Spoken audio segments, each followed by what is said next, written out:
Hello and welcome. This is the Insight is Capital podcast. I'm Pierre Daillie, managing editor at advisoranalyst.com. My special guest is Jeffrey Sherman, Deputy Chief Investment Officer of Los Angeles-based DoubleLine Capital, which runs $137 billion in assets on behalf of investors. In his role at DoubleLine, Jeffrey Sherman is involved in all aspects of DoubleLine's investment management, coordinating and implementing policies and processes across all of the firm's investment teams. He also serves as lead portfolio manager for DoubleLine Capital's multi-sector and derivative-based strategies. This is the Insight is Capital podcast. The views and opinions expressed in this broadcast are those of the individual guests and do not necessarily reflect the official policy or position of advisoranalyst.com or of our guests. This broadcast is meant to be for informational purposes only. Nothing discussed in this broadcast is intended to be considered as advice. Jeffrey, welcome to the show. It's great to see you again. I'm very excited to catch up with you. Yeah, well, thanks for having me and look forward to today's discussion. Awesome. So, Jeffrey, to kick things off here, just in case there's anyone out there who doesn't know anything about you, although I think that's few and far between these days, please tell us about the arc of your career, how you started, where you've been, and what you do at DoubleLine Capital. Yeah. So, I was, when I went to school, I had no idea what I wanted to be when I grew up. And so I started, I entered as a major, as an undeclared major, so very, very defined career path with that. Yeah. And after taking a couple mathematics courses, I found that to be easier. It came easier to me than some of the other courses. So I stuck with the mathematics side and I got a degree in applied mathematics. I went to grad school after I graduated and entered into a PhD program and realized that I really loathed physics. You don't do a lot of math degrees without really being indoctrinated in the world of physics. And so at the time, I was studying more on the statistical side as well. And there was a new prevalence of quants going to Wall Street. And so I decided that I would try to change the direction of what I was doing and try to use my application math to finance. And so I transferred from the PhD program and ended up in a master's program in financial engineering. And so from there, I got an internship at an entity called Trust Company of the West. I was an intern there and I met a gentleman by the name of Jeffrey Gundlach there, who was the CIO of the fixed income area. And just was very interested in what they were doing. So I got a job on the risk side to begin with. I joined Mr. Gundlach's team on the asset allocation side and started working there. A gentleman I worked for at TCW, he was someone who wrote a lot of papers and was well thought. And so he wrote something on commodities. And so my first foray outside of the fixed income and asset allocation world was in the commodity space.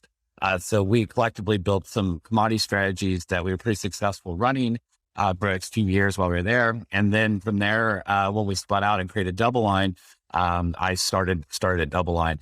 And, the career at DoubleLine, I've worn many hats. I started as, the world plays, we're going to do anything it takes to build the business.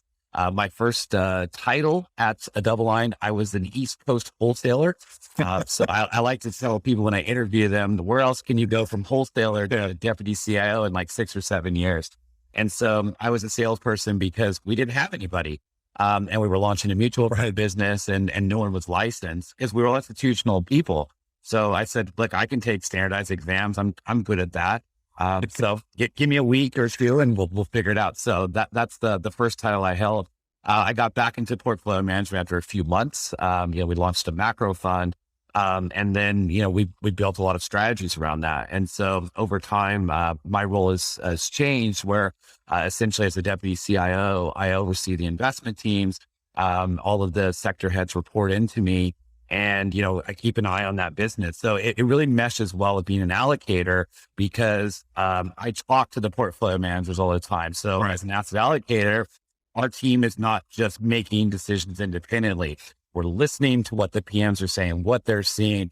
And by having those conversations, it makes a more integrated process. So I think it's really one of the advantages of our team is that we have a long-standing history of working together. We have a lot of average experience of making these decisions. The letterhead's changed, the office building's changed. Well, now the office building is home for a lot of us these days. But what's really been important is the consistency of that process. And so we're always innovating. We're trying to, find new ideas, new security types, new parts of the market to invest in. And to me, as an allocator, I think that's a very, very important thing, to have your hands on with the investment team, the people who are buying the securities, making those decisions, and be able to compare that, think about return and risk and how that fits together. So that's a small role I play at DoubleLine. Yeah.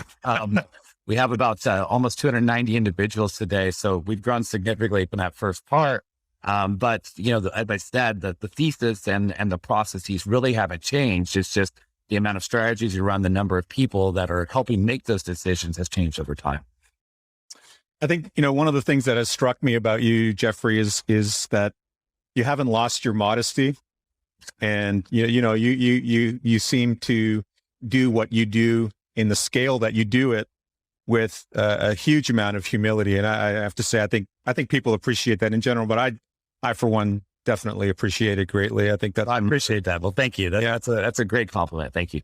It's a humbling business, and so when you find people who approach it from the core with humility, it's a really remarkable trait. Well, if you don't have it, the market will give it to you, right? So when you get overconfident and thinks, the market will check you. And look, I mean, there's times we're wrong, we have the wrong view on the world, and you have to check yourself too. And so I think that's an important thing, is reflecting on what you've done, what's worked, what hasn't worked. And you learn from both sides. You learn from the trades that work, but you learn a lot more from the trades that don't work. And when you do the postmortem on it, sometimes you're like, look, I would have came to the same conclusion. And that's really where we've been with how rates have moved this year. The inflation data, we knew there would be some spikes in it from base effects. We didn't think they'd be as high as they were. But if you'd have told me, 8 months ago, we're going to see a 5-handle CPI this year, I'd have said, rates are in the mid 2s on the 10-year. And obviously they're not today too. So, if I say we do those postmortem reflect, but we at this point in this juncture, we didn't come to a different conclusion. So, that's the humility of markets, I think, is that, no matter what you think about it, it can always go a different direction. And so what I like to say is, fundamentals come home to roost over a long period of time. In the short term, technicals can dominate, but never, ever ignore money flow. Money flow is the biggest driver of the directionality of markets in the short term. And it can last a lot longer than you think. And that's what's happening right now. And I think some of the things we've seen in REITs is a supply constraint, even with the amount of debt we have in this country, and the amount that we're going to spend on the infrastructure bill, whether it's $1 trillion or $3.5 trillion, big gap in those two numbers. But what you've seen is that the Treasury had a big balance at the Fed. They just drawn it down, and that's caused some of the technical pressure as the Fed's bought a lot. And so, you have to sit back and say, okay, how did we miss that? Well, we missed it, but at the end of the day, we didn't miss it. We wanted it. We just didn't believe in it. And it was hard for us to think differently. And so, look, you chalk that up and you say, look, we missed it, but you can't kick yourself. You got to move on. Every day is a new day when you're running money, and you got to look at your portfolio. Do you like your portfolio today? And if you don't, you have to do something, but you can't run money in the rearview mirror. You got to continue to think forward.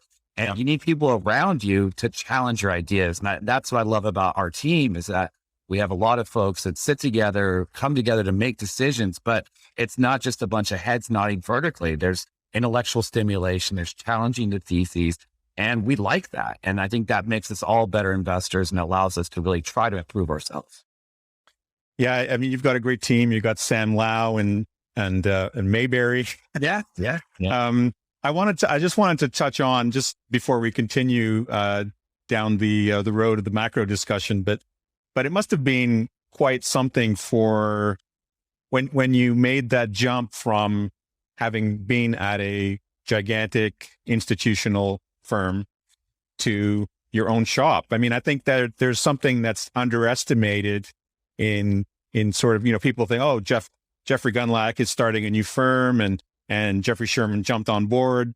But as you said at the beginning, I think one of the things that's really overlooked in your story is how difficult or how challenging that must have been at the outset to jump from being, a senior vice president at a large institution to being, to going to a startup basically, and starting from a very small base as a new firm, as opposed to a very large base with a team of analysts and a bank and, Yeah. So most people want to say, you go from being a big fish in a small pond and you turn into a small fish in a big pond. I think kind of went the other direction there. But there was a lot that, when we were at the previous firm, that we did a lot of things autonomously. We didn't get a lot of support from the marketing staff. We ran our own compliance off our desk. Like we had that culture of, it was almost our own firm within a firm.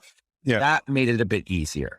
Right. And so we knew that our investment team needed to raise money. Like that's how we raised money. And we supported the clients because we didn't get a lot of that support, or at least there was a perception we didn't get that support.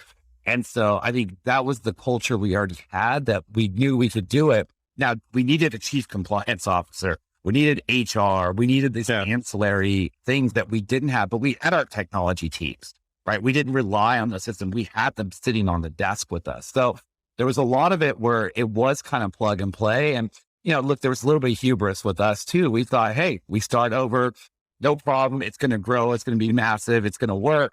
And then the humility kicks in when, there's some challenges, there's some legal challenges and then people are like, well, you're a new firm now. We can't just port over this institutional money.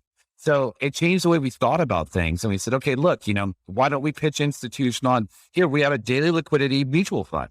You got a problem with us, you can sell it any given day, right? And we saw that dynamic change a little bit. And so the timing was fortuitous. The day we launched our total return strategy, if you go back and look at the chart, I won't forget it for many reasons, but one of them is it's the last time the 10-year traded with a 4 handle.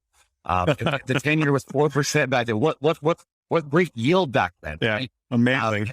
And so I think that there's part of that. And, look, that at the end of the day, the reason all of us left is that we enjoyed the team, we enjoyed the mentorship of Jeffrey Dunlon, but also we enjoyed working with each other. We enjoyed markets. This is what we want to do, and we want to do it together. And I think that's something you don't hear a lot in this industry. People are very cutthroat. It's a lot of self-serving behavior, and people think they do it all. And so, your compliments to me at the beginning is that I know I don't do it all. There's a lot, I rely on a lot of people around me to make me look at it, and they make me look very good. Even your compliments are because of the people around me. And I don't forget that. And so it's an amalgamation of people that make the team, and the people are very important. And it's also, we got to motivate and lead those folks to continue to strive and innovate. So all those things together, I think is, why I joined. And look, I was in my early 30s. It was a good time to take some risk. And as we all said, like if it fails, it fails, but at least we tried. And fortunately, it didn't fail. It's been very successful. And so, as they say, the rest is history. Yeah, I mean, we love the Sherman Show, and we recently caught up with your presentation with Francisco Blanche. Yes. Yeah. And on the discussion around commodities. And I want to get to that in this conversation. So Jeffrey, we seem to be in this sort of weird in between, undecided intra or post-pandemic world of permanent uncertainty, massive financial and soon hopefully fiscal stimulus. The discussion around whether inflation is fleeting or if it's decided. I don't know if you've seen the latest absolutely crazy Christopher Nolan movie, Tenet. I have not. No. There's a great line that gets repeated throughout the film, which is a theme of the film. And the line is, "We live in a twilight world. There were no friends at dusk." Yeah. All right. So it's very, very, very poetic. What it makes me think of is that, we're sort of in that in-between world between day and night or night and day. And when, we're in between, we're possibly in between, in the change of a regime between, the last 40 years where we've had falling yields, and yields are now at rock bottom. So this kind of goes hand in hand with, portfolio construction. Where do you go? But before we get to that, Where are we right now? And what's going on in your view in the economy and markets? Well, we're in bizarro world, right? Like I said, you have this idea that you have some of the highest inflation prints we've seen. And if you strip out the commodity prices and look at core inflation measures, in some instances, it's, the highest prints we've seen in 40 years. So coinciding with that. So you talked about the bond rally over 40 years. We're talking about inflation levels we haven't seen in 40 years.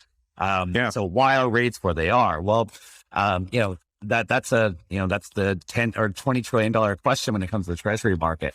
So, where are we? Well, we are in an expansion. There's no doubt. No matter how you look at it, we are in expansion in the economy. The U.S. is going to print one of its best, years on a calendar year basis in nominal GDP and real GDP in many decades. And so, as you look at it, you say, okay, well, that's fine. That's in the past. What's going to happen going forward? And the difference in this cycle versus, let's say, the GFC is that you are getting fiscal stimulus. And I think the powers that be globally have noticed that, if you juice monetary policy while providing fiscal stimulus, wow, look at what you can do.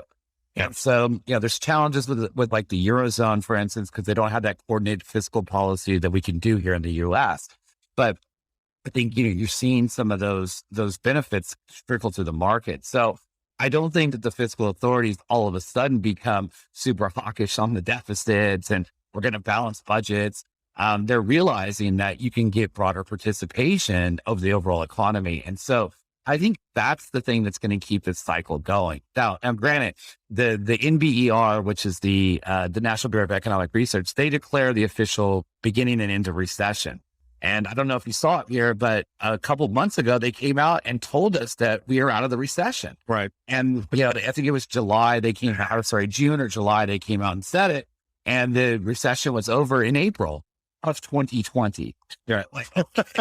Really, timely data, So all the young analysts out there looking at, the beginning and end of recessions and trying to analyze that. Well, remember, it took them 16 months to realize we've been out of a recession. So it's not a signal you can trade on, but it's the shortest recession on record, the fastest expansion afterward. And I think what you're going to see with this is that there's going to be some more continued fiscal stimulus. Now, what that means is that more deficits, right? Because it's not going to be a balanced budget. And what does that mean ultimately? And none of us really know, but we do know that there will be some inflationary aspects of that behavior. And it's not just because of the debt, because we found a buyer. We found a new buyer, right? Early in my career, the question was always asked, well, what happens when the Japanese stop buying? What happens when they stop buying treasuries? Right. Who's going to buy the debt? And everybody said, I don't know. And then the answer was China. Right. And then, then the question in the mid aughts and everything was like, what happens if the Chinese stop buying? Well, what's going to happen? And the answer was, it's the Fed. Right. And so, these are the things we worry about. Remember that, sovereign entities aren't, household balance sheets. They can run big deficits. You can run these things. And so, the whole Rogoff-Reinhardt research was that if debt to GDP exceeds like 85, 90%, that stymies growth and you're in this cycle, or in this vicious downward cycle. But we haven't seen that anywhere, right? I mean, Japan has, debt ratios approaching, 300% of debt to GDP. We're obviously over 100 now in this country, but at the end of the day, you can inflate, you can grow, and that'll change. So instead of being, waxing philosophically about all this, what does it mean right now is that we are in an expansion. There's been a lot made about, well, bonds have rallied, the yield curve's flattening, the bond market thinks a recession's coming. And I disagree with that view. I think that, there are some hiccups out there, removing some of the unemployment benefits that expired this last week. That's going to have a little bit of effect there. I don't buy into the concept that, people aren't taking jobs because they're getting massive stimulus. I believe more in the American psyche and people that want to work and want to contribute. You're always going to have anecdotes about people not working, but I think it's a change in dynamic. And so, I think when we look back, we'll say the pandemic was one of those defining moments. Like it changed our society, and not just because of the unfortunate deaths and sickness we've seen, but just how we value relationships, how we value workers, right?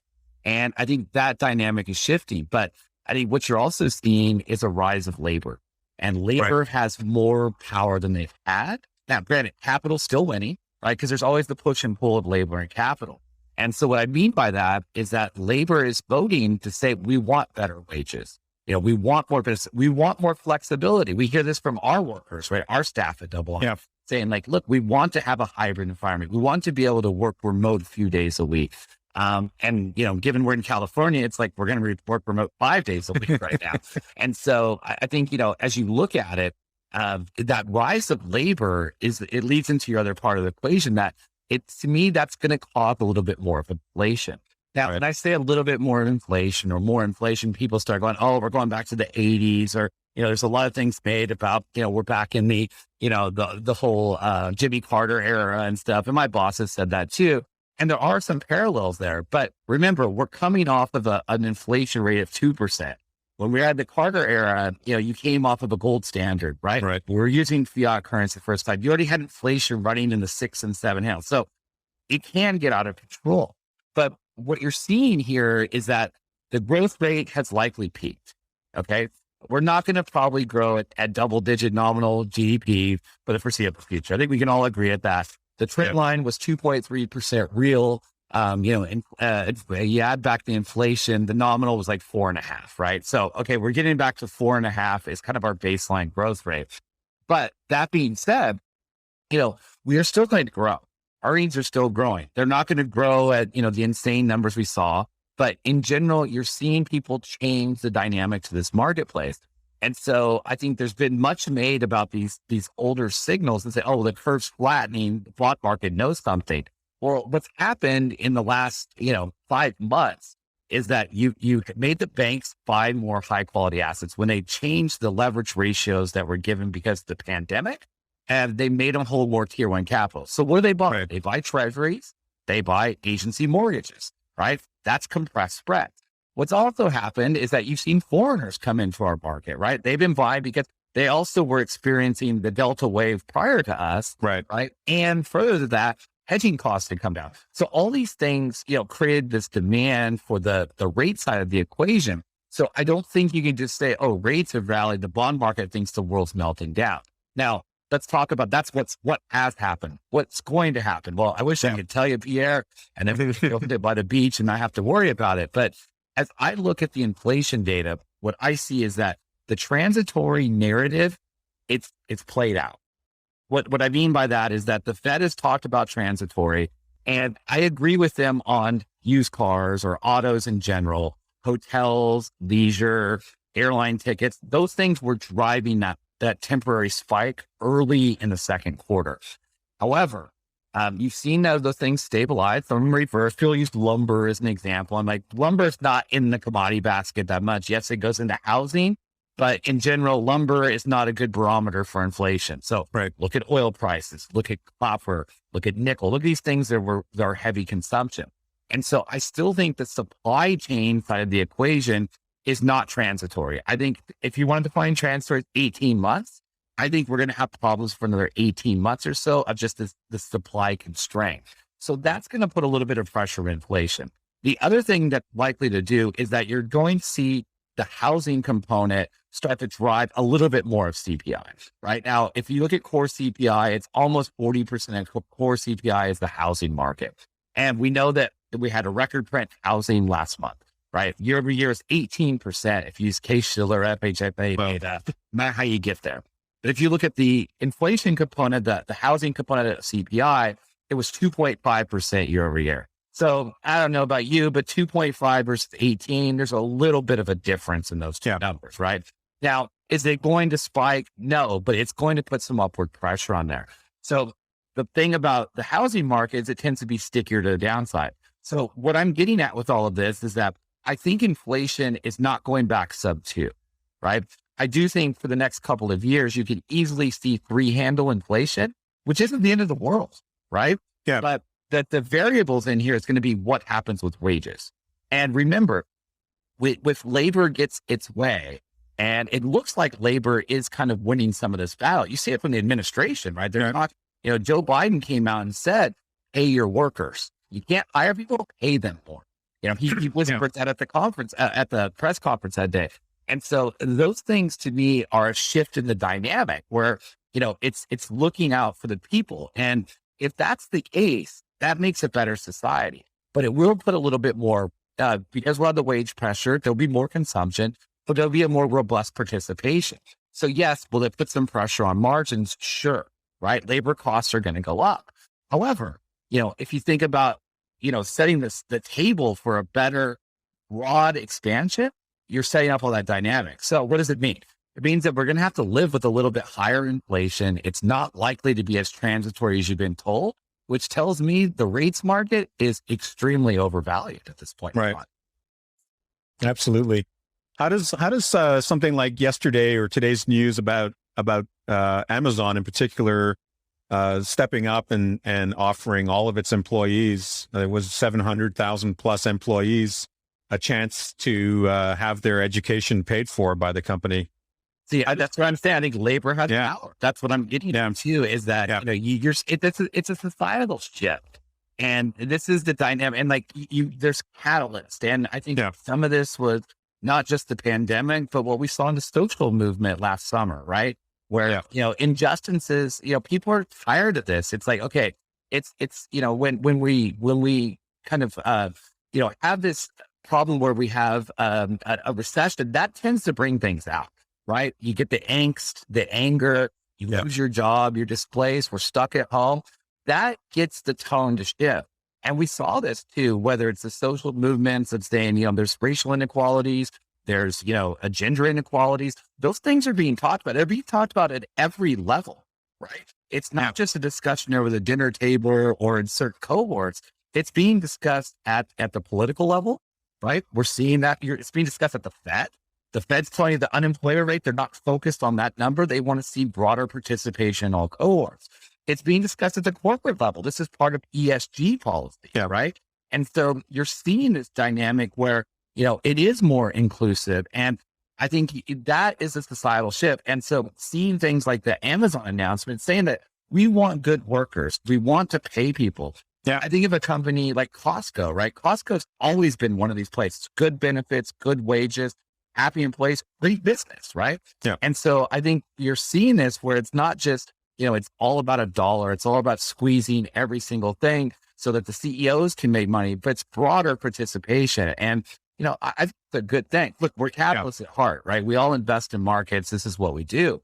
But we also know that, you can't just have 10 people have all the wealth in this country because people are hungry. That's when the bricks have the windows. And so I think it's good. And, we've always believed in paying our employees as well. We have a partnership structure. These are important things because, it's not just one person doing it. And in general, people need to eat, people need to live, people need to take vacations. Right. And so I welcome it. And I think it's a good thing. And look, your stock may correct in a short period of time or something like that, but it makes for a better workforce and a better company. And in general, I think that it's a great approach. 100%. It's really synonymous with what European companies have been doing for a long time. I think in particular, German companies have had a policy of educating their work. Yeah, I also, I think there's a little extreme in the Eurozone and things too. Like in France, you can never get fired and things like that. There needs to be checks and balances, but absolutely. Giving your people living wages, giving them benefits, giving them time off. It's important. That's why we have redundancy, right? Let people come back. They're healthier, they're happier. They can't just sit in front of a Zoom meeting all day, for ad nauseam and expect them to be productive, right? So there's things you have to do and understand we're still humans. Every corporation, it's a collection of human beings, right? And when you start to think about that, you say, well, maybe we should treat each other a little bit better. And, that was my tenet last year when people were saying, what's going on with this? I'm like, maybe we should just treat each other better. Start with the golden rule, right? Of just treating others how you want to be treated, and I think that permeates throughout a culture. And that's what we try to foster at our firm. And, again, we don't get it right every day or every decision we make. But if you have that as your core tenet, I think it's a good philosophy. it's a good business nonetheless. Yeah, 100%. I 100% agree with that. So, so Jeffrey, what are you doing, given your view, in terms of investment, portfolio construction considerations? How should investors be positioning for the current times?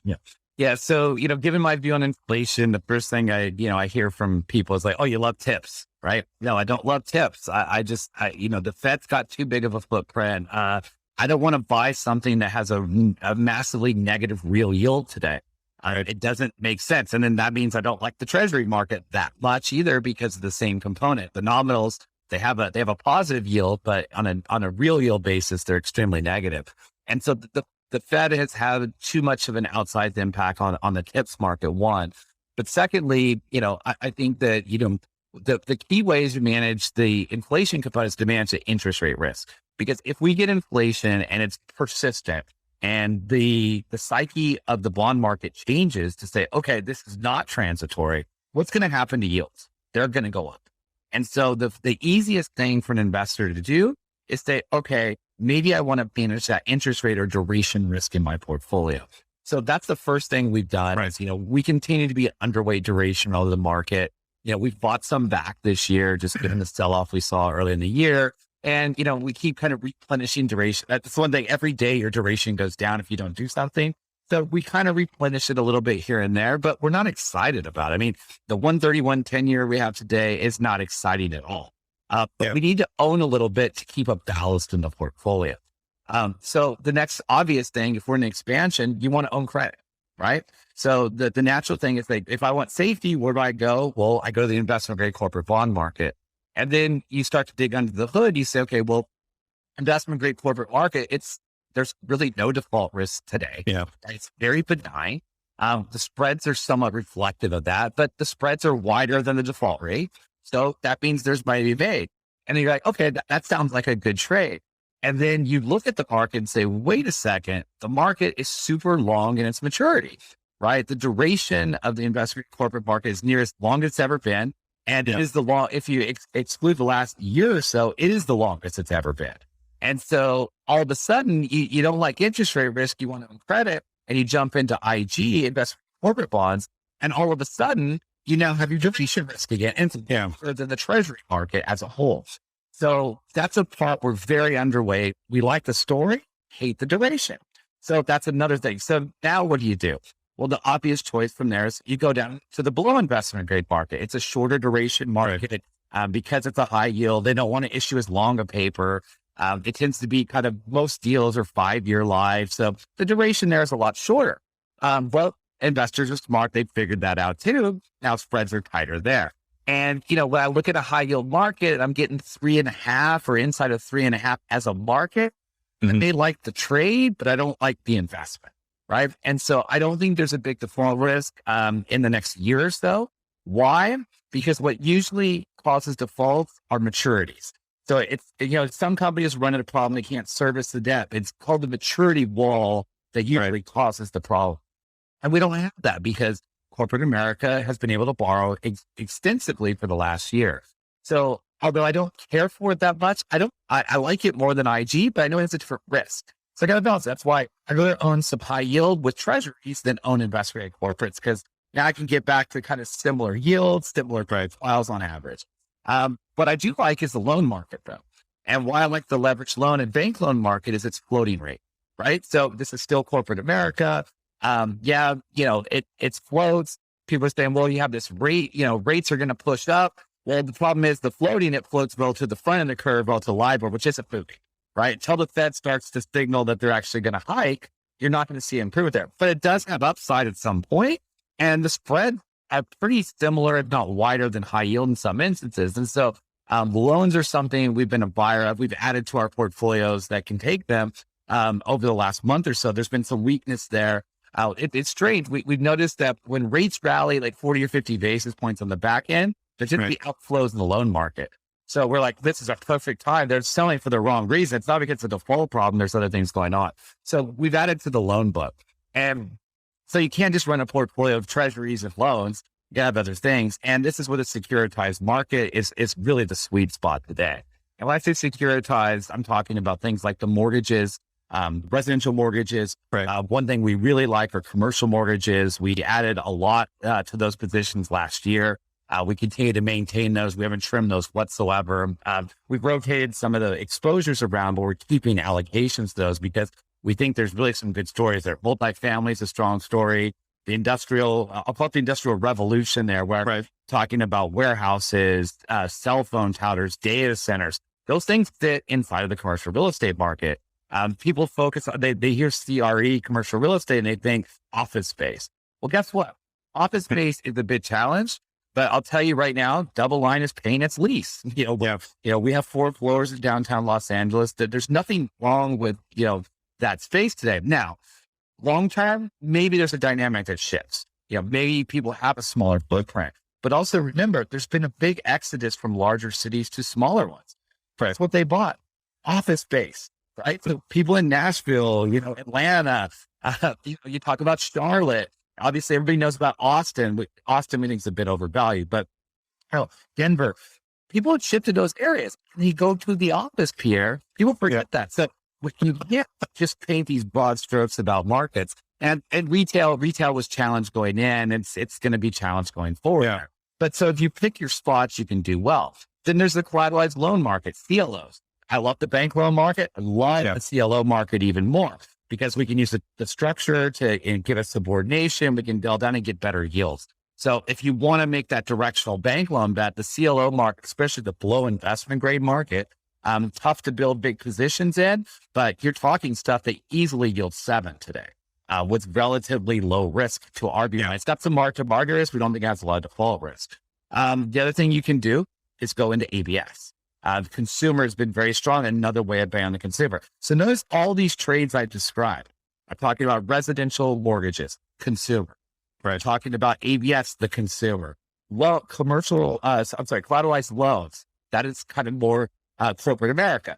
CMBS, it's a hybrid, corporate and consumer. So notice I'm still betting on the US, but these assets are half to a third of the duration of the investment grade corporate market. And they offer significant pickup in yield. So we can do a big diversified portfolio of these various credit exposures, still making a bet on the economy, still making a bet on the consumer, not all in on it, right? But just general that people are going to service this and continue to service that debt. And you can build portfolios in these sectors that have yields north of 3 today. Yeah, some of it's 2.5 to 3, let's call it.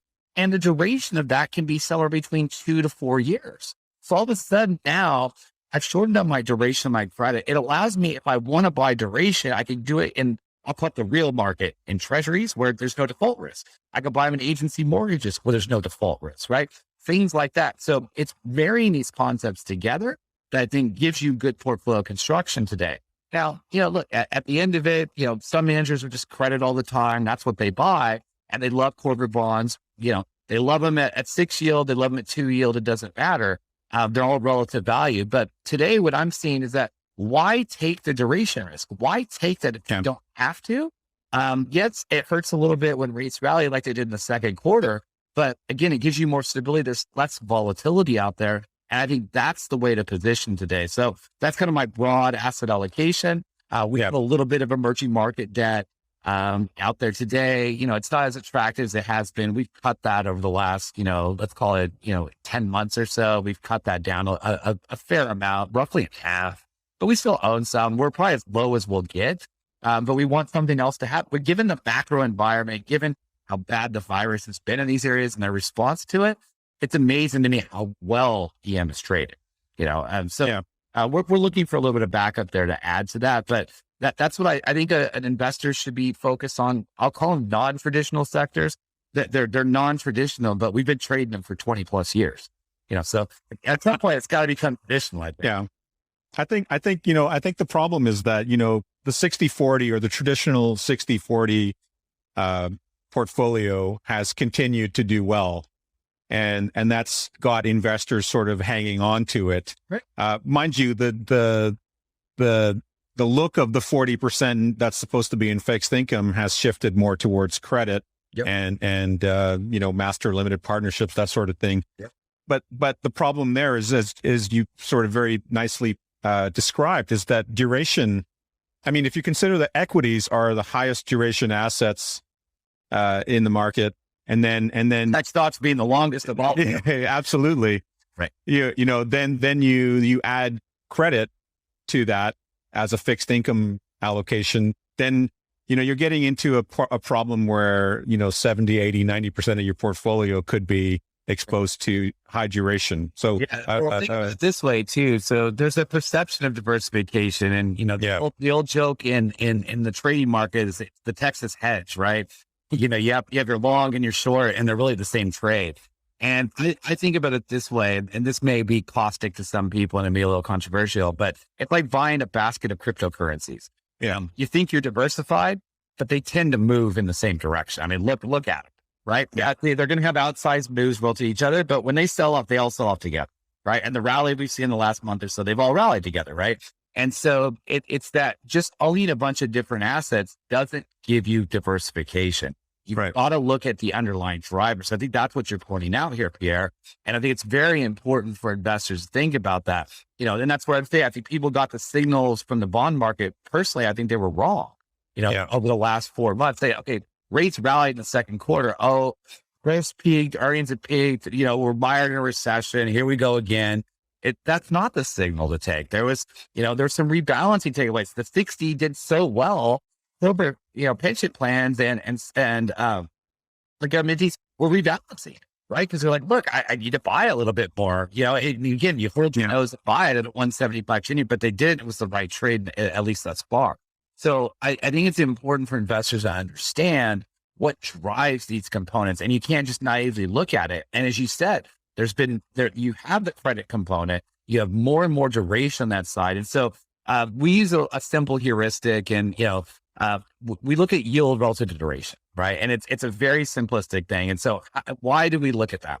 Well, yield is a way of thinking about return. In fixed income, if rates don't move and there's no defaults, yield is what you get. So the top equation's return, right? Duration is one measurement of risk, right? So return to risk. Wow. What a novel concept here, right?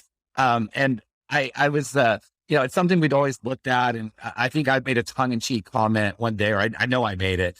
And I said, man, just look at the yield duration. And I said, this is like a Sharpe ratio. It's a forward-looking Sharpe ratio. And I was like, Bill Sharpe, he got a Nobel Prize for, taking a Z-score and calling it a Sharpe ratio, completely diminishing all the work he did, right? Yeah. I mean, he's an excellent academic. He deserves everything he got. And I said, well, I'm just going to call yield duration the Sherman ratio. I'll wait for the Nobel Committee to call one day. And Jeffrey laughed at it, and then he just started calling it the Sherman ratio. So it's something we actually look at. I hate the moniker of it, but it's something that I think is important to think about, because what's the beauty of that component. And again, duration should encompass spread duration, which encompasses default risk. If you take that, it's a valid metric. Okay. Yeah. And so, again, and you should loss adjust your yield. So if you do that, it is a forward-looking Sharpe ratio. But here's the simple thing about it, Pierre. If I tell you that the yield to duration is 0.2, okay, you're like, okay, who cares? No, it gives you a very, very intuitive way to think about your portfolio. What it says at 0.2, if yields go up 0.2%, 20 basis points over the next year, your duration risk will offset all of your yield. So if rates go up 0.2, right, you will have a negative rate of return, assuming no reinvestment. There's some missed options there. But if rates go up less than that, then you'll have a positive return. So it's a way to think about, do I have enough income, enough yield to offset kind of that noise in the duration market? And so all things being equal, and again, assuming you got your yield assumptions right and loss adjusted, you have your duration right, bringing in spreads and defaults and all that into it, it is a really good way of thinking about your forward-looking return to risk. Right. And why I bring that up is because over the last year, the Barclays US aggregate has had the worst yield to duration ratio it's had on record. And people have written some articles about it because, we really harp on this because we think it's an important way to think about it. And that dynamic hasn't changed a lot. The yield to duration ratio is pretty ugly on the Barclays US aggregate today. So it's great to say, okay, yields go up and okay, my stocks are going to go up because that's the long-term historical relationship. Right. But it depends on why yields go up. If they go up because of inflation, maybe that relationship doesn't hold as well, right? And so that's what you have to think about. So that's always the challenge with markets. You're saying about the twilight and, are we going to see dust? But there's always uncertainty. People look back and say, oh, that's an easy year. It was never easy when you're making the decisions, right? And so I think the 60-40 has more challenges. The thing I disagree with a lot of folks about is that we're going to go to private markets. The private markets, we're going to do that. And I'm like, okay, so you don't market to market, great. But how do you value private markets, Pierre? They use something called a heuristic called the public markets. But if the public markets are rich, what does that say about the private market? So again, there's some beauty of it. I like to joke that in March of last year, the good news was private equity to what didn't go down. They didn't have time to market yet. They weren't marketing it for the next month or so. The market went back up. So it had no volatility. But, the thing is there's no free lunch in all of this. And, we're just going to be challenged going forward. And, we've been all sitting here saying the valuation of the stock market's high. We should expect low returns. And what are we giving investors? Like 20 handle a year. Yeah. Right. And so at some point that breaks a little bit, but also maybe we just take a pause and we grow into it. So I don't hate the equity market. I like it relative to the bond market because bonds look extremely rich. But when I say bonds, I'm talking about treasuries. They look extremely rich here, but rates back up a little bit. The equity market can take it. But we need to grow into this. So I think, having a little pause in the equity market's good. Having some drawdowns, great. Because it cheapens things up. And again, it allows you to resculpt. But when we talk about the market, you can always, are we talking about large caps, small caps, growth, value? There's always ways to play it. And so I think it's more of a picker's market, whether that's a sector picker, a stock picker, you're picking country specific risk. You're looking at, various nuances of single idiosyncratic names. I think that's why you're seeing active management shine a little bit here. And I think that's a new trend that we'll see in this next environment. It's amazing. I'm just reflecting on your idea, the Sherman ratio idea. It's surprising sometimes how an idea can germinate into, an oak tree. And don't be surprised if that comes back to you that way. As yeah, I mean, look, I don't need to call me still, but it's a heuristic we use, stuff, some of our, I've seen some people write about it and attribute to me, and it's nice. It's flattering, but at the end of it, it's just, it's trying to think about ways to explain concepts. Right. And that's also our job as investors is, look, we invest, but a lot of it is doing what we're doing right now. Having discussion. How do we distill this every? Why do you like this versus something else? Well, here's how we're thinking about it. And it's, people are like, well, you must love bonds. You work in the bond market. No, we can hate bonds. But you've got to do something. And what do you do? And these are concepts that we just, we've refined over the years. And again, it distills down to a simple message. And I think that's what allows people to have confidence in that, okay, well, I kind of trust these guys to run our money. They've been doing that stuff for a while, but these things make sense to me. And look, either you're going to focus on the bond market day in, day out, or you've got to outsource it because there's a lot of landmines in that market. They're not going to explode today, but there's the potential for a lot of things to go wrong. And so that's why I say, you can index it, indexing in the bond business. And again, I'm biased. Everybody say you're down in your book, because we run active portfolios. But indexing the bond business is different than indexing in the equity market. The more debt you issue, the larger a piece of the index you are. So Pierre, as you borrow more and more money from me, are you a better credit or a worse credit? And all things being equal, the more money you borrow, the less of a credit worthiness you have, right? And so this is the dynamic. Bond market, investors do the exact opposite.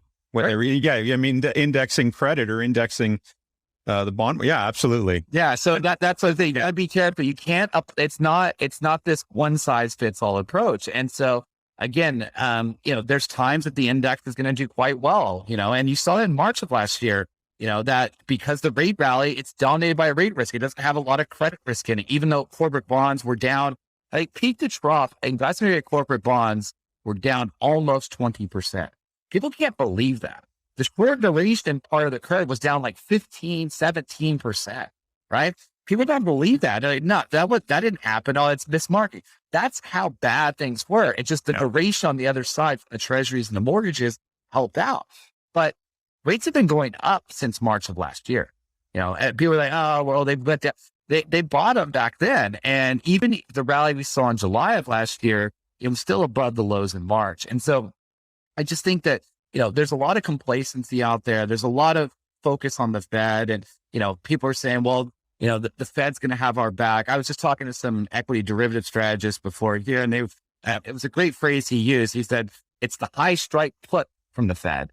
And what he means by that, for people that don't know the options, what he's saying that the Fed won't allow it to go down very much. It's not that there's a put that at 20%, but, when I look at the Fed's doing the best they can, right? And they're going to get out of buying bonds. It's going to take them a while. So the taper does not mean rate rise. It doesn't mean they stop supporting the market. They just buy it less.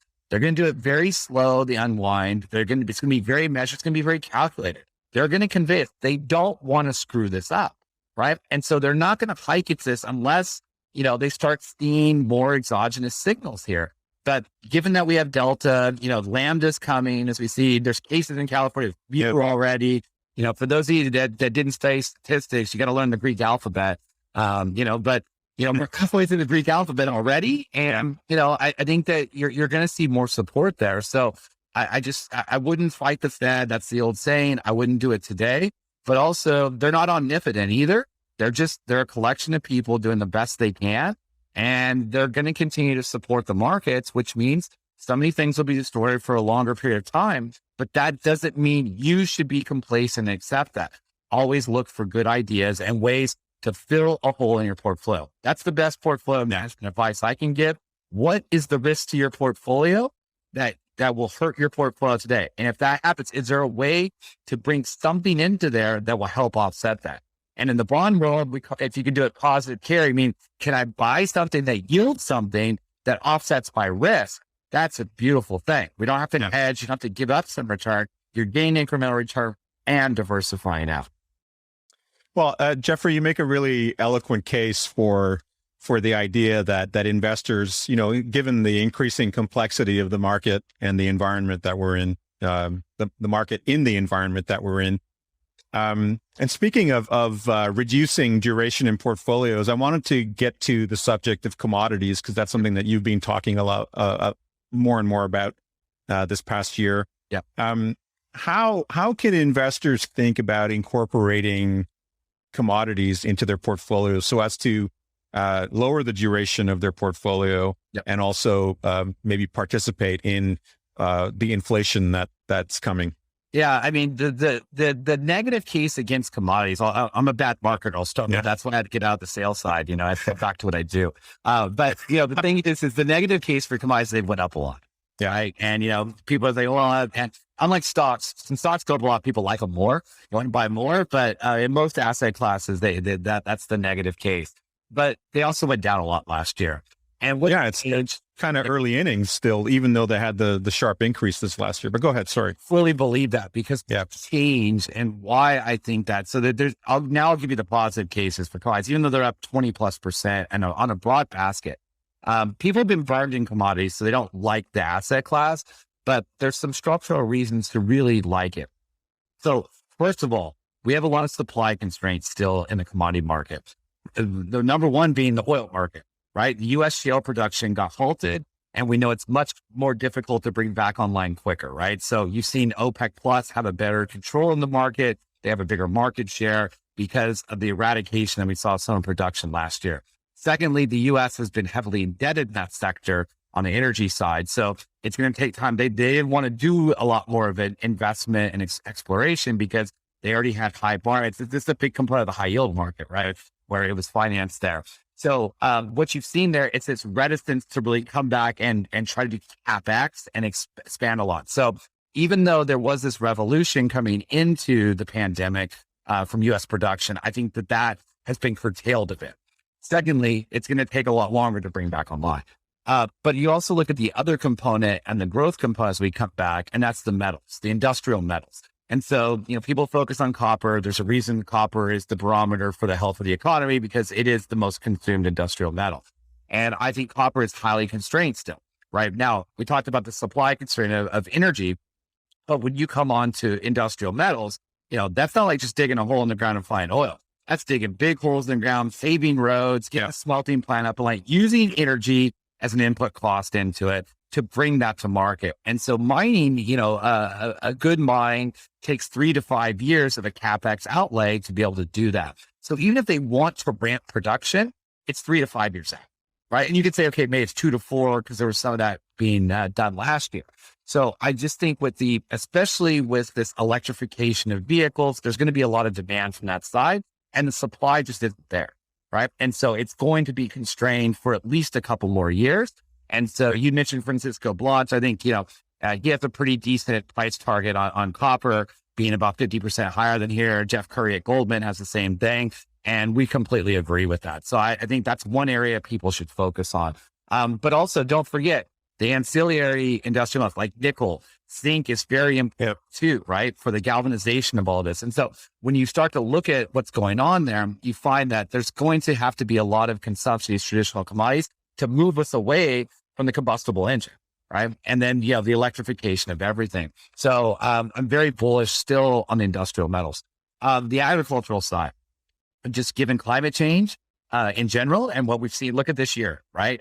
Just floods. We have fires here in California and floods in New York subways in the same day, right? Just the extreme weather, the hurricanes, and the severity of them. So this is hurting crop production across the globe. So I do think there's a challenge there. There's going to have headline risk, which the commodity investors are evil. They're causing food price inflation, but the inflation's coming from the other side of the equation. It's coming from bad crop production. So I still like the agricultural sector. So here we go. Those are 3 main components of the commodity market that have very positive fundamental stories. Yeah.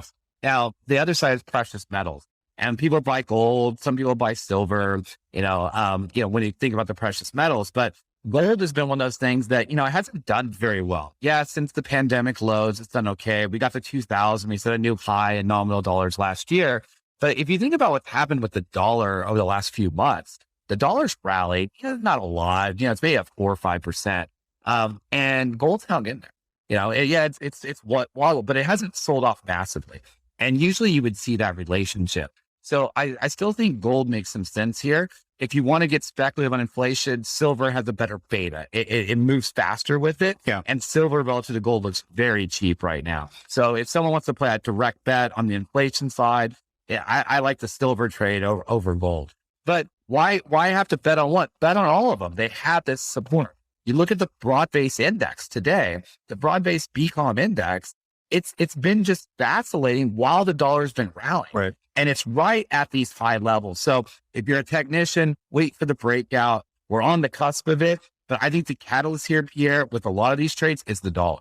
When the dollar starts to depreciate, that's when some of these things take off. And so I'm a big fan of the commodities market today. We're on our asset allocation, we're kind of neutral-ish. We're waiting for that breakout or a breakdown in the dollar. And that we would really go overweight at that point in time. So, so we run commodity strategy still a DoubleLine. So it's something that we think is an important piece to really think about. And investors have had some bad experiences over periods of time. But we think it is time to revisit that allocation. Jeffrey, wow. This conversation has just been just a blowout. Thank you so much. It's, I've got one last question for you before I let you go. It's a would you rather question, very technical. Okay. Would you rather be the worst player on an awesome team or the best player on a terrible team? Obviously the former. I'm a team guy. Look, it's all about the team. How do I contribute? Being the worst player means I have a chance to improve, right? So I can learn from those around me. Hopefully, depends on if it's athletics. Maybe I can't garner those skills, but absolutely be the worst player on the team or be the least smartest guy on the team, right? Because it's the ability to learn. And so to me, that's the better approach. And surround yourself by people smarter than you, hire people smarter than you. That's the way to have a best type of business. And as you said, I've got Sam La, I got Jeff Mayberry, I got these guys. I've done some very good hiring over the years, and I surround myself with smart people. I like to be the dumbest guy in the room. Yeah, it's wonderful because they I think they share your humility as well, having heard enough and seen enough of your content. So Jeffrey, where can people find you very quickly? Yeah, so if you're looking for some stuff we put out on Twitter, it's at Sherman Show Pod. We have our Sherman Show podcast. It's on all the providers out there. Obviously, the DoubleLine website. We talk about Sam Lau and Jeff Mayberry. They have a podcast now weekly called DoubleLine Monday Morning Minutes. Yeah. You can look that up on the Twitter as well. They put out a lot of macro stuff. So complimentary to what we're doing on the Sherman Show pod. And so we also have a YouTube channel, youtube.com/DoubleLine Capital. You can find all the videos and stuff we put out there. And so, we have our webcast out there. Go to the DoubleLine Funds website. You can check out our webcast. We do them every few weeks. So, especially in this world, we're putting out lots of content. So, anybody wants that, you can do fundinfo@doubleline.com and ask questions, and you'll get replies from all my good colleagues around us. So awesome. Jeffrey, thank you so much for your incredibly valuable time.